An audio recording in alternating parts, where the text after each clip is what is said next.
The love and adoration that fighters receive from fans isn't something that should be taken for granted. And when it comes to these athletes, it didn't take long for them to go from hero to zero in the eyes of a large portion of the MMA fanbase. Now, without further ado, and ranked in no particular order, here are 10 fighters who were turned on by the fans. Number 10. Anderson Silva. One or two bad fights might not be enough to shatter the overall legacy of the great Anderson Silva, but for a stretch of time during his middleweight title reign, the champion was certainly testing the patience of his fanbase. His matchup with Damian Maia in particular caused Dana White a great deal of embarrassment, as their major debut in Abu Dhabi ended with a total dud of a main event. The fight was a very strange one, especially in the later rounds, when Silva pretty much stopped his offense altogether. Sure, he may have won the bout, but naturally the fans lost a lot of faith in Anderson Silva. I don't think I've ever been more embarrassed in the 10 years of being in this business. Is this your lowest moment as president of UFC? No doubt about it, absolutely, 100%. And while he would earn most of that love back before too long, some never did forgive him for this questionable spell of activity as champion. Number 9. Paddy Pimblett. In the earliest days of his rise, it seemed like everything was going great for Paddy Pimblett. Sure, not many analysts were picking him as a future champion, but whenever his name was brought up, most people agreed that he brought some real excitement to the UFC. After going 3-0 in the promotion, he wasn't exactly setting the world alight, but he certainly did enough to maintain a perfect record. However, when his first step up in competition came against Jared Gordon, Paddy the Baddie's stock took a major hit. The fight itself was close enough, but most people were pretty confident that Gordon had done enough to secure the win. The judges, on the other hand, well, they didn't see it like that. Paddy got the win in a highly controversial decision. It was 30-27 or 29-28 for Jared Gordon. Jared Gordon absolutely should have won this fight. Paddy Pimblett should have lost that fight to Jared Gordon. I looked at you like, what the f?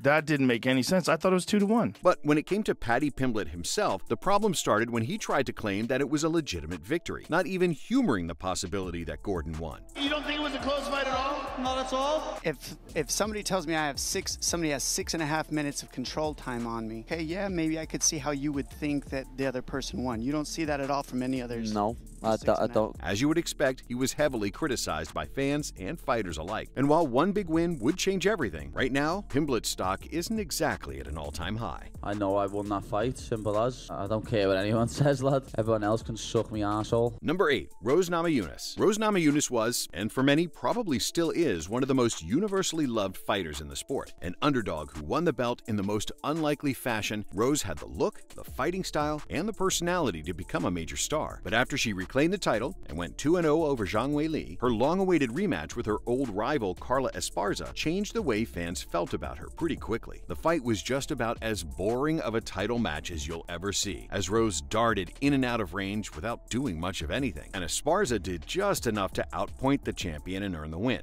It was a weird fight. It seemed like they didn't want to engage. I started like zoning out like halfway through it, so. Look, if you're fighting Yoel Romero, we can understand if you're a little hesitant. But Carla Esparza? To make matters worse, Namajunas tried to claim that she had followed her game plan perfectly, and that she thought she did enough to get the win. What are the feelings like right now? I won that fight. I'm proud of myself because I stuck to my strategy. I still feel like I'm the best.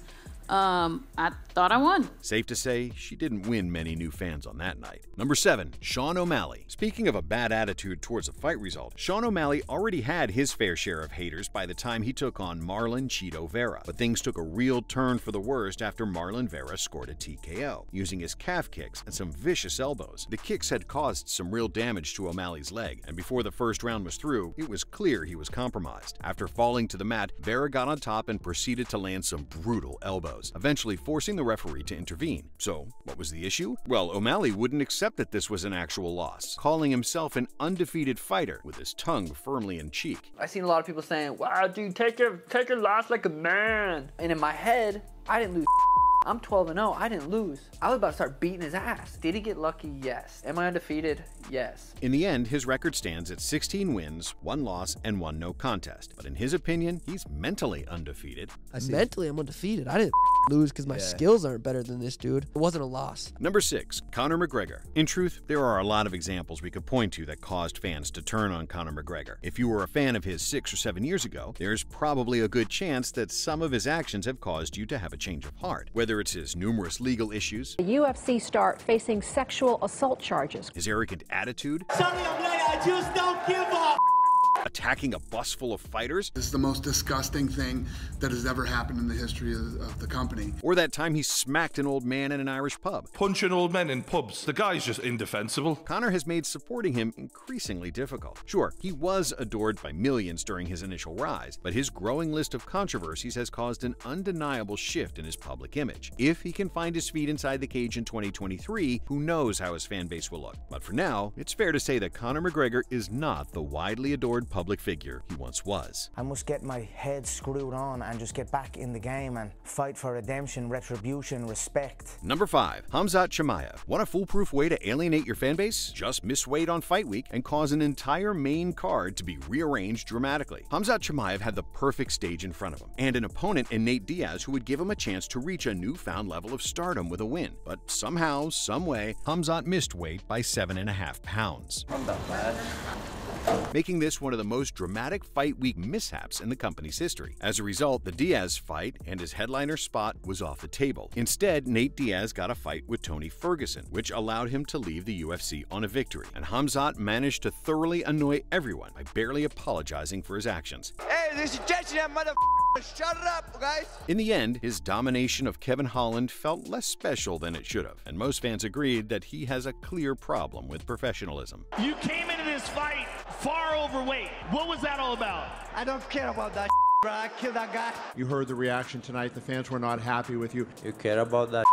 I don't care. Number 4. Aljamain Sterling. If you become the first man in UFC history to win a world title by way of disqualification, it's probably not a good idea to pose for photos with the belt on the same night. After the champion, Petr Yan, landed a clear illegal knee during the 4th round of their fight, Aljamain Sterling received a good deal of backlash for what some viewed as an overdramatic reaction. Many fans were not convinced that he couldn't continue, calling him a faker, a flopper, and an actor worthy of an Academy Award. What do you say to the people that are accusing you of faking, Aljo, and you didn't want to get up and continue fighting? You knew you'd take the belt home if you stayed down. They're clowns. They're jokers. So when Sterling was photographed holding the belt later that night, the belt he had been handed on a technicality, it's easy to see why many turned on the newly crowned champion. There are pictures floating around like everywhere. So the Aljamain with the belt on one shoulder holding up shots, like, come on, Aljo. It's just not a good look. Sure, he eventually got his revenge in the rematch, but this was definitely a low moment for Aljamain Sterling. I don't have it in my bone to walk around with the belt. Number 3. Ronda Rousey. As it turns out, Ronda Rousey isn't just a sore loser. In truth, she's a pretty terrible winner as well. This became clear when she took on her old Strikeforce rival, Miesha Tate, in the UFC. These two did not like each other one bit. And despite Miesha Tate surviving longer than any of her other Strikeforce opponents at the time, Ronda still managed to get her out of there in the first round. Their UFC rematch, on the other hand, turned out to be the longest fight of Rousey's career, with Miesha making it as far as round 3 before Ronda secured her trademark armbar. A valiant effort, but not enough to get the win. Miesha, knowing she had been beaten fairly, walked over to the champion with her arm outstretched in an attempt to put the beef to rest and congratulate her on the win. Of course, Ronda Rousey decided to ignore this and walked away in the opposite direction. I think what everyone's booing about is that Miesha tried to shake your hand after you tapped her and you didn't want to shake her hand, you walked away from her. People say it was poor sportsmanship. That's not what we're used to seeing in MMA. For many fans, this was a glimpse into the real Ronda Rousey, and a lot of them were not impressed. Number 2. TJ Dillashaw. By his own admission, TJ Dillashaw can be a pretty sore loser. I've never said that I wasn't a sore loser.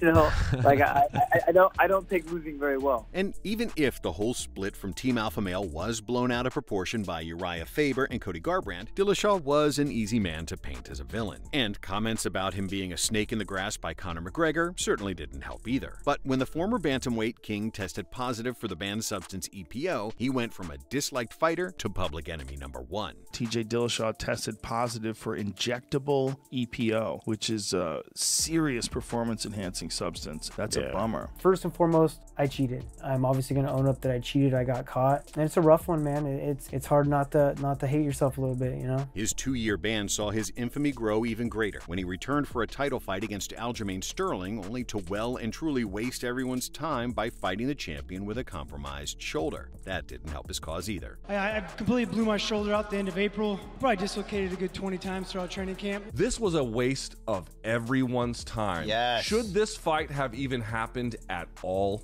No, it shouldn't have. Number 1, Jon Jones. Like Conor McGregor, we could probably dedicate an entire video to Jon Jones and all the crazy things he's done to alienate the masses. But for our money, there was no incident quite like the 2015 hit-and-run incident when it comes to painting a picture of who Jon Jones actually is. Probably the most I was disappointed in you. I was very disappointed with you with that car accident. Back in those days, Jones could barely put a foot wrong in the cage and was in the midst of a historic title reign. But when the news broke that he had crashed into a pregnant woman's car, causing her to break her arm, before then fleeing the scene of the crime on foot, it definitely wasn't a good look. I was just more upset, you know, that he couldn't at least stayed and at least said, I'm sorry or something. However, when details came out that he had actually returned to his car to grab something and then took off running again, it was an insane turn of events for one of the greatest in our sport. Did you run back to the car? I step out of the car. Seconds later, I realize my bull's in the car.